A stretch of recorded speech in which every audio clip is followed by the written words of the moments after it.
Hello everyone. तो इस वाले वीडियो में हम cardiac output, heart rate, regulation of heart rate और cardiovascular homeostasis in exercise and posture देखने वाले हैं। तो कार्डियक आउटपुट क्या होता है? Cardiac output is the blood pumped from each ventricle per minute. हर एक मिनट में जितना भी ब्लड पंप होता है हार्ट से उसे बोलते हैं कार्डियक आउटपुट। कार्डियक आउटपुट कैसे मेजर किया जाता है?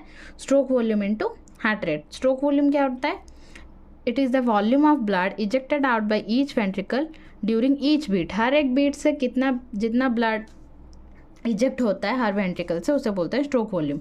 इन a healthy adult stroke volume is approximately 70 ml पर बीट। स्ट्रोक वॉल्यूम होता है 70 ml पर बीट। हार्ट रेट होता है 72 पर मिनट। कार्डियक आउटपुट होता है 5 litre per minute. Cardiac output stroke volume into heart rate करके कार्डियक आउटपुट निकाला गया।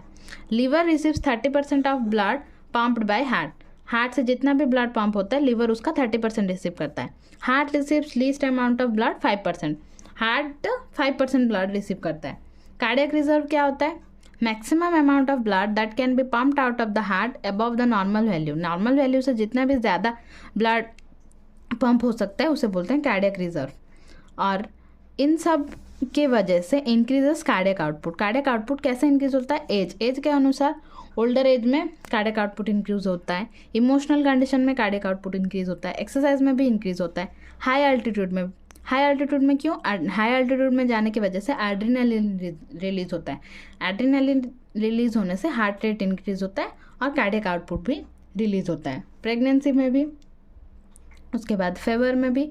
एनीमिया में क्या होता है? एनीमिया की वजह से हाइपोक्सिया होता है। हाइपोक्सिया में ऑक्सीजन का अमाउंट घट जाता है। ऑक्सीजन का अमाउंट घटने की वजह से बॉडी का फंक्शंस नहीं हो पाता अच्छे से, तो कार्डियक आउटपुट इंक्रीज होने से ऑक्सीजन का अमाउंट अच्छे से इंक्रीज होगा और इसीलिए कार्डियक आउटपुट इंक्रीज होता है।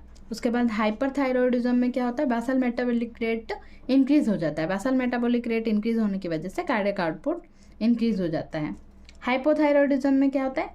कार्डियक बेसल मेटाबॉलिक रेट घट जाता है, इसीलिए कार्डियक आउटपुट डिक्रीज होता है। कॉन्जेस्टिव हार्ट फेलियर में भी क्या होता है? कॉन्ट्रैक्शन डिक्रीज हो जाता है। कॉन्ट्रैक्ट लेस अमाउंट में होता है तो कार्डियक आउटपुट डिक्रीज होता है। एट्रियल फिब्रिलेशन में क्या होता है? फीलिंग अच्छे से नहीं हो पाता है तो कार्डियक आउटपुट डिक्रीज होता है। इनकम्प्लीट हार्ट ब्लॉक में क्या होता है? पंप अच्छे से नहीं हो पाता है, इसलिए कार्डियक आउटपुट डिक्रीज होता है। तो हार्ट रेट क्या होता है? नॉर्मल हार्ट रेट होता है 72 पर मिनट। तो heart rate varies due to posture. Heart rate भी वेरी करता है, पोस्चर की वजह से हार्ट रेट बढ़ता है। एक्सरसाइज में भी हार्ट रेट बढ़ता है। इमोशनल स्टेट में भी हार्ट रेट बढ़ता है। जेंडर, इन वुमेन हार्ट रेट ज़्यादा होता है। और एज में क्या होता है? हार्ट रेट बेबीज में 120 पर मिनट होता है। नॉर्मल वैल्यूज़ कितना होता है हार्ट रेट का? देखो, less than 1 month 120 to 160 beat per minute, और 1 to 12 मंथ्स में 80 to 140 beat per minute. 12 month से 2 ईयर्स से 8 से 130 बीट पर मिनट। 2 से 6 ईयर्स में 75 to 120 बीट पर मिनट। 6 से 12 ईयर्स में 75 to 110 beat per minute. More than 12 years 60 to 100 beat per minute. तो रेगुलेशन ऑफ हार्ट रेट कैसे रेगुलेट होता है? Regulated by autonomic nervous system. Autonomic nervous system से ये रेगुलेट होता है। Has 3 components. इसका 3 कंपोनेंट्स है: vasomotor centre, motor fibres to heart, sensory nerve fibres from heart. इन तीनों की वजह से रेगुलेशन ऑफ हार्ट रेट होता है। कैसे होता है देखो, तो वासोमोटर सेंटर क्या करता है? Coordinate the inputs from baroreceptors, chemoreceptors and higher centres in brain. Coordinate the input को कोऑर्डिनेट करता है। वासोमोटर सेंटर क्या होता है? वो मेडुला ओब्लंगाटा में प्रेजेंट होता है। वो रेस्पिरेटरी सिस्टम और कार्डियोवास्कुलर सिस्टम के साथ मिलके ब्लड प्रेशर को रेगुलेट करता है। तो बैरोरिसेप्टर क्या होता है? ये बैरोरिसेप्टर ब्लड वॉल्यूम, कितना ब्लड में कितना वॉल्यूम, बॉडी में कितना ब्लड वॉल्यूम है और प्रेशर के हिसाब से ये रिएक्ट करता है। और केमोरिसेप्टर क्या करता है? कार्बन डाइऑक्साइड, ऑक्सीजन और पीएच के लेवल के हिसाब से ये रेगुलेट करता है। तो बैरोरिसेप्टर में क्या होता है? जब ब्लड प्रेशर इंक्रीज हो जाता है, इसकी वजह से stimulate baroreceptor, blood pressure increase होता है तो बैरोरिसेप्टर स्टिमुलेट करता है। बैरोरिसेप्टर क्या करता था? प्रेशर और वॉल्यूम के हिसाब से काम करता था। तो स्टिमुलेट बैरोरिसेप्टर स्टिमुलेट होने की वजह से send impulse to vasomotor centre. Vasomotor centre को इम्पल्स जाता है। उसके बाद stimulate vasodilator centre, vasodilator centre को वो स्टिमुलेट करता है। स्टिमुलेट करने की वजह से वासोडाइलेशन होता है, डायमीटर उसका बढ़ जाता है। उसके बाद impulse passed through parasympathetic nerves, parasympathetic nerves में इम्पल्स पास होता है और हार्ट रेट डिक्रीज हो जाता है। हार्ट रेट डिक्रीज क्यों होता है? वासोडाइलेशन होने की वजह से आराम से ब्लड जाता है, हार्ट रेट डिक्रीज हो जाता है बाय एसिटिलकोलिन। एसिटिलकोलिन के रिलीज होने की वजह से हार्ट रेट डिक्रीज होता है। हार्ट रेट डिक्रीज होने की वजह से ब्लड प्रेशर जो बढ़ गया होगा वो नॉर्मल हो जाएगा। उसके बाद केमोरिसेप्टर्स। केमोरिसेप्टर्स में क्या होता है? जब ब्लड प्रेशर डिक्रीज होता है, ब्लड प्रेशर डिक्रीज होने की वजह से ब्लड फ्लो भी घट जाता है। ब्लड फ्लो जब घट जाता है, कार्बन डाइऑक्साइड भी बढ़ जाता है और ऑक्सीजन कम हो जाता है। ऑक्सीजन कम हो जाता है और कार्बन डाइऑक्साइड बढ़ जाता है। तो उसके वजह से क्या होता है? स्टिमुलेट केमोरिसेप्टर, केमोरिसेप्टर स्टिमुलेट होता है। उसके वजह से वासोमोटर सेंटर को इम्पल्स जाता है। तो स्टिमुलेट वासोकॉन्स्ट्रिक्टर सेंटर, यहाँ पे वासोडायलेटर सेंटर स्टिमुलेट हुआ था, यहाँ पे वासोकॉन्स्ट्रिक्टर सेंटर स्टिमुलेट हुआ, डायलेटर नहीं constrictor.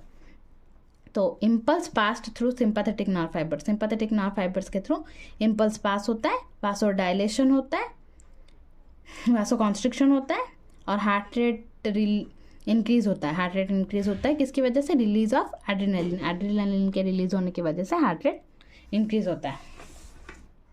Higher centres in brain, higher centres in brain में क्या होता है? Cerebral cortex during emotional state, cerebral cortex and impulse to vasomotor centre. Cerebral cortex क्या करता है? During emotional state, emotional state में सेरिब्रल कॉर्टेक्स इम्पल्स सेंड करता है वासोमोटर सेंटर को, दैट स्टिमुलेट वासोकॉन्स्ट्रिक्टर, वासोकॉन्स्ट्रिक्टर को स्टिमुलेट करके ब्लड प्रेशर इंक्रीज होता है। तो हाइपोथैलेमस में क्या होता है? Anterior hypothalamus causes vasoconstriction, anterior hypothalamus की वजह से वासोकॉन्स्ट्रिक्शन होता है और बीपी बढ़ जाता है। पोस्टीरियर हाइपोथैलेमस की वजह से वासोडाइलेशन होता है और ब्लड प्रेशर घट जाता है।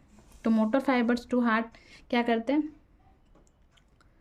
Heart receives efferent nerves from both parasympathetic and sympathetic fibres of autonomic nervous system. Autonomic nervous system के पैरासिम्पैथेटिक और सिंपैथेटिक नर्व्स हार्ट के पास आता है। हार्ट जो नर्व रिसीव करता है, हार्ट के पास जो नर्व्स होते हैं वो स्टिमुलेट करते हैं क्या? Stimulation of parasympathetic nerve. Parasympathetic nerve जब स्टिमुलेट होते हैं, reduction in heart rate reduce होता है, इससे बोलते हैं cardio inhibitory nerves. Stimulation of sympathetic nerve जब स्टिमुलेट होता है, इंक्रीज इन हार्ट रेट में इंक्रीज होता है, उसे बोलते हैं cardio accelerator nerves.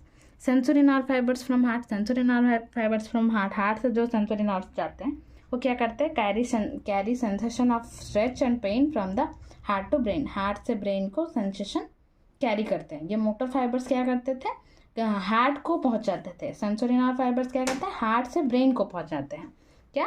Stretch and pain from the heart to brain. उसके बाद हम देखेंगे cardiovascular homeostasis in exercise. Exercise में होम्योस्टेसिस कैसे मेंटेन होकर रहता है? होम्योस्टेसिस क्या होता है? एक्सटर्नल जो भी फैक्टर्स की वजह से हमारा बॉडी कैसे उसको मेंटेन करके रखता है, वो होता है होम्योस्टेसिस।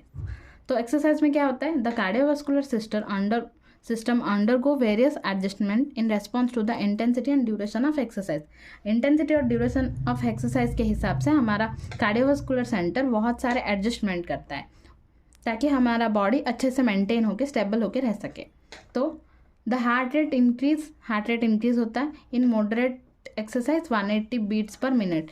मॉडरेट एक्सरसाइज में 180 बीट्स पर मिनट इंक्रीज होता है और in severe exercise up to 240 to 260 beats per minute. Severe exercise में 240 to 260 और मॉडरेट एक्सरसाइज में 180 beats per minute. The increase in cardiac output with exercise is directly proportional to increase in the amount of oxygen consumed.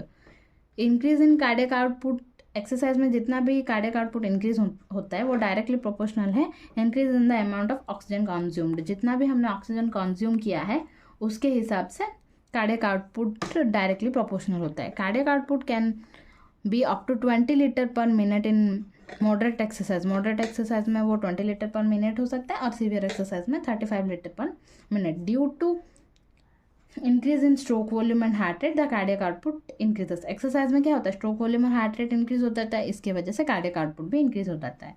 Gradual increase in the intensity of exercise increase the systolic blood pressure. Exercise का intensity में increase होने की वजह से systolic blood pressure भी increase होता रहता है। और क्या होता है, वो कार्डियोवास्कुलर सिस्टम क्या करता है, ब्लड के टेम्परेचर के हिसाब से स्किन को ब्लड सप्लाई करता है। स्किन को ज़्यादा ब्लड सप्लाई करने की वजह से ऑक्सीजन ज़्यादा जाता है स्किन में, और स्वेटिंग होता है। स्वेटिंग होने की वजह से टेम्परेचर हमारा मैनेज होके रहता है। और कार्डियोवास्कुलर होम्योस्टेसिस इन पोस्चर में क्या होता है, the heart rate increases helping to maintain cardiac output. Cardiac output को मेंटेन रखने के लिए हार्ट रेट इंक्रीज होता है। The arterioles constrict helping to maintain blood pressure. Arteriole को कॉन्स्ट्रक्ट होना पड़ता है ताकि ब्लड प्रेशर मैनेज होके रहे। तो पोस्चर में क्या होता है, पोस्चर हमारा नॉर्मल पोस्चर जैसे अपलाइन, अपराइट पोजीशन में, लाइंग पोजीशन में, डिफरेंट पोजीशन के हिसाब से कार्डियोवास्कुलर सिस्टम डिफरेंट वे में मैनेज करता है। तो थैंक यू।